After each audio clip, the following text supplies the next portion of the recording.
ഇന്ന് കടലാസ് ശരിയാക്കിയിട്ടല്ലാണ്ട് നമ്മൾ പോരെ കയറൂല. എന്റെ വർച്ചോനെ, ഇന്നെങ്കിലും ഇതൊന്ന് ശരിയാക്കി കിട്ടണേ. ഇന്നത്തേതടക്കം ഇത് 14ാമത്തെ പ്രാവശ്യമാണ് നമ്മൾ കൃഷി ഓഫീസായിട്ട് കയറി അടക്കണ്. എന്റെ റബ്ബേ, ഇതെന്താണ് കാണുന്നത്? ചൂലാണല്ലേ ശകുനം. ഞമ്മള് പോണ കാര്യം ഈ അടുത്ത കാലത്തൊന്നും ശരിയാവൂല. നിങ്ങളിത് എവിടെ പോകാന്?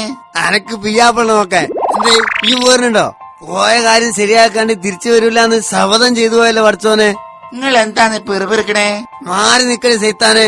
ഒരു നല്ല കാര്യത്തിന് പോകുമ്പോഴാണ് ചൂലും പിടിച്ചു നിക്കണ്. നിങ്ങൾ ഇങ്ങനെ സകുനത്തിലൊന്നും വിശ്വസിക്കരുത് കേട്ടോ, അതൊക്കെ വെടക്കാണെന്ന്. എനിക്ക് പിയാപ്പിളിനെ ചോദിച്ചിട്ട് ഞമ്മളെ ബാപ്പ നിങ്ങളെ വീട്ടില് വന്നപ്പോഴേ നിങ്ങളെ ഉമ്മ ചോരും പിടിച്ചിരിക്കണ കണ്ടേ. ആ, അതുകൊണ്ടിപ്പോ ഞമ്മളെ ജീവിതം കുറ്റിച്ചൂല് പോലായി. നിങ്ങൾ എന്തേ പറഞ്ഞേ? നിങ്ങൾക്കിപ്പൊ എന്തിന്റെ കുറവല്ലേ? വെറുതെ എന്റെ മെക്കിട്ട് വരാൻ വന്നാലുണ്ടല്ലോ, പോയിട്ട് വന്നിട്ട് പറഞ്ഞുതരല്ല. പിന്നെ എടാ, തന്നോടല്ലോടോ ഞാൻ പറഞ്ഞത് അടുത്ത ആഴ്ച വരാൻ.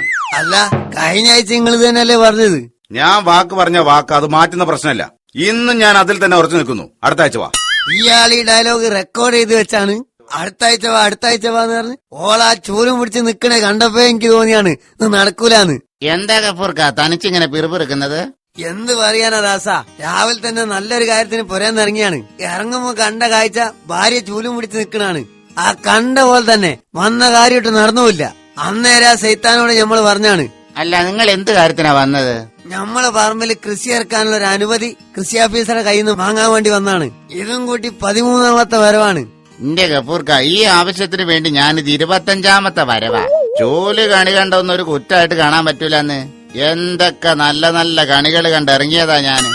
അല്ല, ഒരു കാര്യം മനസ്സിലായി, എല്ലാ സർക്കാർ ഓഫീസിലെയും കാര്യം ഇതൊക്കെ തന്നെയാ.